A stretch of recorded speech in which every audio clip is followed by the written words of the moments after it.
नमस्कार दोस्तों, आज मैं आपको सुनाऊंगा जानी चोर, एक सातिर चोर की कहानी। एक बनिए के 3 बेटे थे। एक बार जब बनिया बीमार पड़ा तो उसने तीनों लड़कों को बुलाकर पूछा कि तुम लोग क्या करना पसंद करोगे, किस तरह की जिंदगी बिताओगे। बड़े लड़के ने कहा कि वह दुकान से ही गुजारा कर लेगा। छोटा बोला कोई अच्छा सा व्यापार कर लूंगा। लल्लू जो कि सबसे छोटा था बोला मैं तो चोरी करूंगा। एक बार कहीं तगड़ा हाथ पड़ जाए तो वर्षों तक कुछ करने की जरूरत नहीं पड़ेगी। उसकी बात सुनकर बनिए को बहुत दुख हुआ। बोला बेटे, चोरी करना आसान काम नहीं है। पकड़े गए तो मार मार कर भूरता बना दिया जाता है। उसके लिए अक्ल की बड़ी जरूरत है। लड़का बोला इतनी अक्ल तो मुझ में है, चाहे तो इम्तिहान ले सकते हैं। बनिए ने कहा तो तुम्हें दिल्ली जाकर अकबर बादशाह का घोड़ा चुराना होगा, जिसे पिछले दिनों काबुल से मंगाया गया है। यदि 1 हफ्ते के अंदर तुम घोड़े को ले आए तो मुझे विश्वास हो जाएगा कि तुम्हारे में अक्ल की कमी नहीं है। अच्छा कहकर लड़का उसी वक्त दिल्ली की ओर चल पड़ा। दिल्ली पहुंचकर पाया कि शहर के चारों तरफ कड़ा पहरा है। वह बाहर सड़क पर रुक गया और सोचने लगा कैसे अंदर चला जाए। कुछ देर बाद उसने एक नाई को आते देखा। पास आने पर पूछा भाई कहाँ जा रहे हो। नाई ने बताया वह रोज हजामत करने शहर जाता है, यही उसका धंधा है। पूछा तुम कौन हो। लड़का बोला कि मुझे जानी राम कहते हैं, मैं भी इस शहर में जाना चाहता हूँ। नाई ने बताया शहर के अंदर वही आदमी जा सकता है जो कुछ काम करता हो, फालतू आदमी को शहर में नहीं घुसने दिया जाता। सुनकर जानीराम सोचने लगा कैसे शहर में घुसा जाए। नाई से वह बोला अच्छा भाई, मैं वापस ही लौट जाऊंगा, लेकिन मेरी हजामत तो बनाते जाओ। नाई ने उसकी बात मान ली। बोला बैठ जाओ। जानीराम बैठ गया, किंतु पानी न होने के कारण हजामत कैसे बनती। तभी जानीराम ने दूर एक तालाब की ओर इशारा किया। बोला वहां से कटोरी में पानी भर लाओ, तभी हजामत बनेगी। नाई ने अपनी पेटी वहीं रख दी और पानी लेने चला गया। अब क्या था, जानीराम ने पेटी को कंधे पर लटकाया और अपने को नाई बताकर तेजी से शहर के अंदर घुस गया। शहर पहुंचकर वह एक भटियारी के पास रहने लगा। धीरे धीरे उसने भटियारी को काबू में कर लिया। उससे बोला अगर तू होशियारी से मेरा काम करती रहेगी तो तुझे रोज एक असरफी दूंगा। बुढ़िया राजी हो गई तो उसने बताया कि आज से मेरा नाम जानी चोर है। किसी को पता नहीं चलना चाहिए कि जानी चोर कहाँ रहता है। अगले दिन उसने एक पर्चा लिखकर बुढ़िया को दिया कि उसे ले जाकर दरबार में डाल दे। पर्चे में लिखा था बादशाह सलामत, जानी चोर इस शहर में आ चुका है, वह आपके काबुली घोड़े को चुरा लेगा। बुढ़िया ने वह पर्चा अपने तोते को दिया और तोता उसी वक्त पर्चे को दरबार में डाल आया। बादशाह ने पर्चा पढ़ा तो चकित रह गया।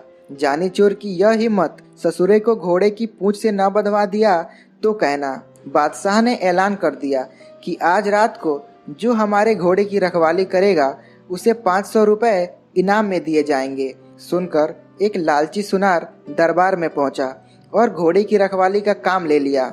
बुढ़िया से जानी चोर को जब मालूम हुआ कि सुनार ने घोड़े की रखवाली की जिम्मेदारी ली है तो उसने बुढ़िया से पूछा सुनार के घर में और कौन कौन है। बुढ़िया ने बताया कि उसके माता पिता, भाई बहन सभी हैं। उसका एक लड़का जवान है जो नौकरी करने परदेश गया है और कई वर्षों से घर नहीं लौटा। जानी चोर खुश होकर बुढ़िया से बोला कि अब काम बन जाएगा।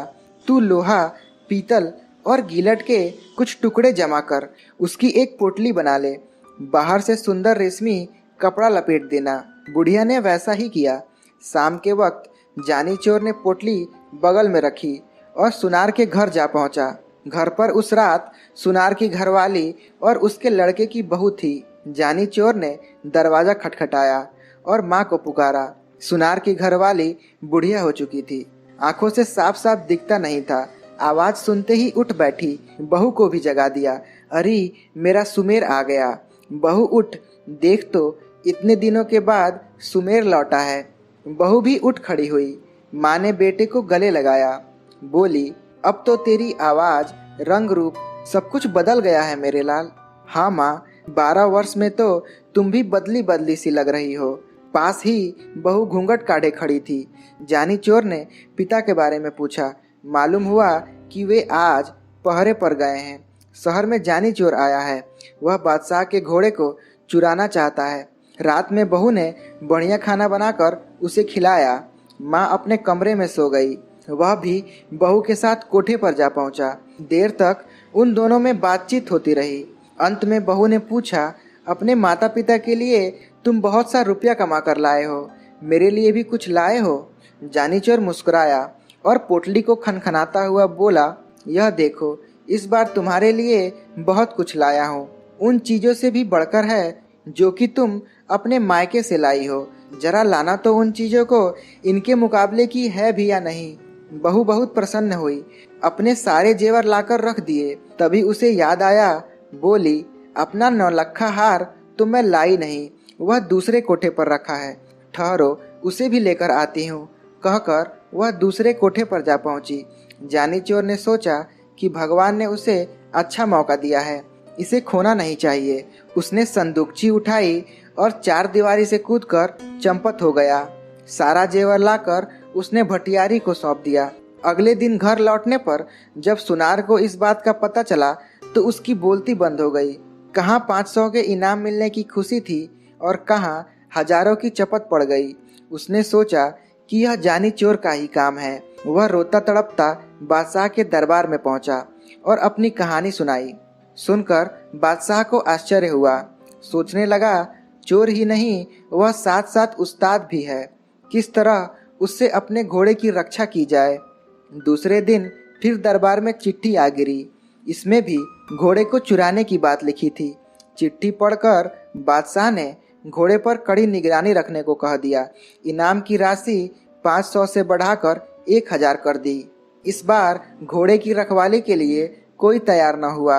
लोग सोचने लगे कहीं इनाम के चक्कर में घर का माल भी न चला जाए। किंतु शहर के कोतवाल से न रहा गया। वह मूंछों पर ताव देता हुआ बोला, अब उस बदमाश को मैं देखूंगा, पकड़कर बांध न दिया तो कहना।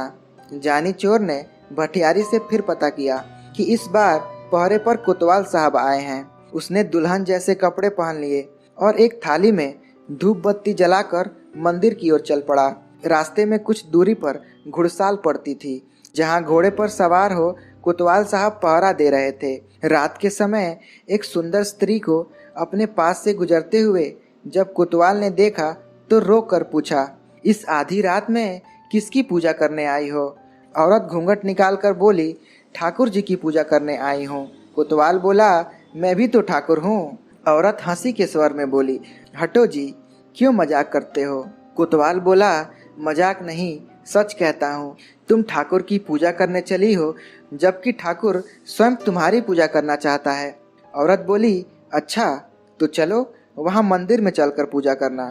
ठाकुर खुशी से उछल पड़ा और अपने घोड़े को साथ लेकर मंदिर में चला आया। उसने घोड़े को बाहर बांध दिया। हथकड़ी, बेड़िया और बंदूक लेकर औरत के साथ मंदिर के आंगन में जा धमका। हथकड़ी बेड़ियों को देखकर स्त्री ने पूछा, ठाकुर जी, यह सब क्या है? कोतवाल ने बड़े प्रेम से उसे समझाया कि ये चोर डाकुओं के गहने हैं, मैं इन्हें पहनकर देखूंगी। यह कहकर स्त्री ने हथकड़ियाँ लेकर अपने कलाइयों में डाल ली। उसकी कलाइयों से हथकड़ियाँ निकालते हुए कोतवाल बोला, यह तुम्हारे पहनने की चीज नहीं है, तुम्हारी कोमल कलाइयाँ इससे बल खा जाएंगी।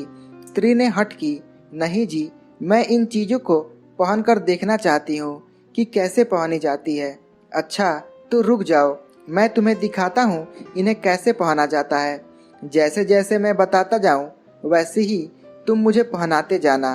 कहकर उसने अपने हाथों में हथकड़ी और पैरों में बेड़ियां डलवा ली।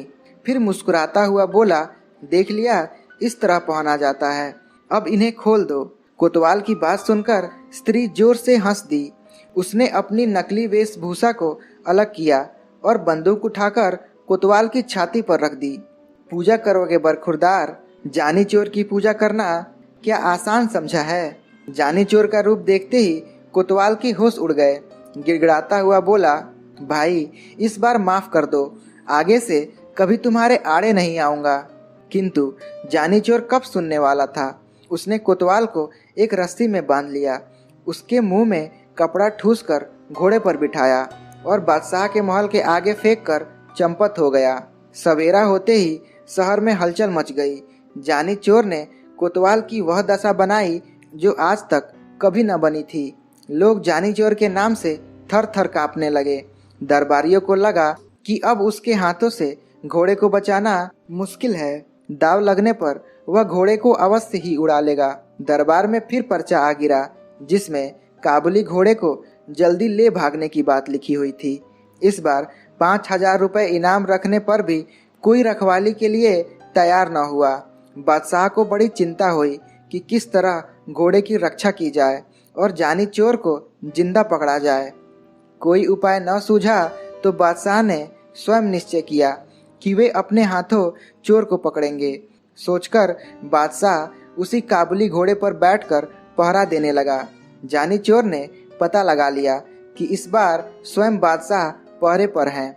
वह एक बुढ़िया का रूप बनाकर मंदिर वाली सड़क पर जा बैठा और चक्की आगे रख अनाज पीसने लगा।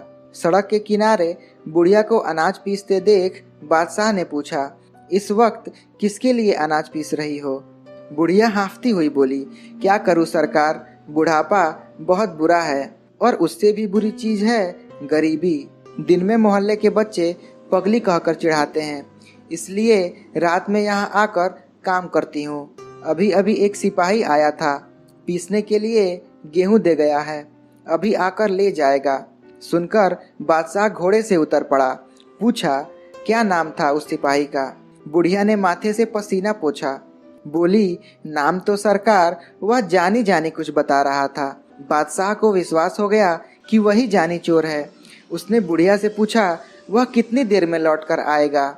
बुढ़िया बोली, आता ही होगा सरकार। बादशाह ने सोचा, चोर को पकड़ने का इससे अच्छा मौका नहीं मिलेगा। वह बुढ़िया से बोला, तुम मेरे कपड़े पहन ले और मुझे अपने कपड़े दे ताकि मैं उसे पकड़ लूं। वह सिपाही नहीं चोर है, मैं उसे पकड़कर बादशाह के पास ले जाऊंगा। बादशाह ने अपने कपड़े पहनाकर उसे मंदिर के आंगन में भेज दिया, साथ ही अपना काबुली घोड़ा भी उसके हवाले कर दिया। स्वयं उसने बुढ़िया के फटे पुराने कपड़े पहन लिए और सड़क के किनारे बैठकर चक्की घुमाने लगा। हाथ में घोड़ा आते ही जानी चोर फूला न समाया। वह तुरंत घोड़े पर चढ़ा और एड़ लगाते हुए बोला, बादशाह सलामत, तुम चक्की पीसते रहो। जानी चोर यह भागा। बादशाह ने आवाज सुनी तो कलेजा धक रह गया। हाथ से चक्की छूट गई। वाह रे जानी चोर, तू तो अक्ल का पुतला निकला। उधर जानी चोर बादशाह की पोशाक में घर पहुंचा तो बनिए को विश्वास हो गया। बोला, शाबाश बेटा, अब तू जरूर चोरी कर सकता है, किंतु याद रख, गरीब को कभी परेशान न करना। ईमानदारी और मेहनत से कमाए गए धन पर डाका नहीं डालना और गरीबों की सहायता करने में पीछे न रहना। अब जाकर बादशाह का घोड़ा वापस कर आ। सुनकर जानी चोर घोड़ा वापस करने निकल पड़ा। धन्यवाद दोस्तों।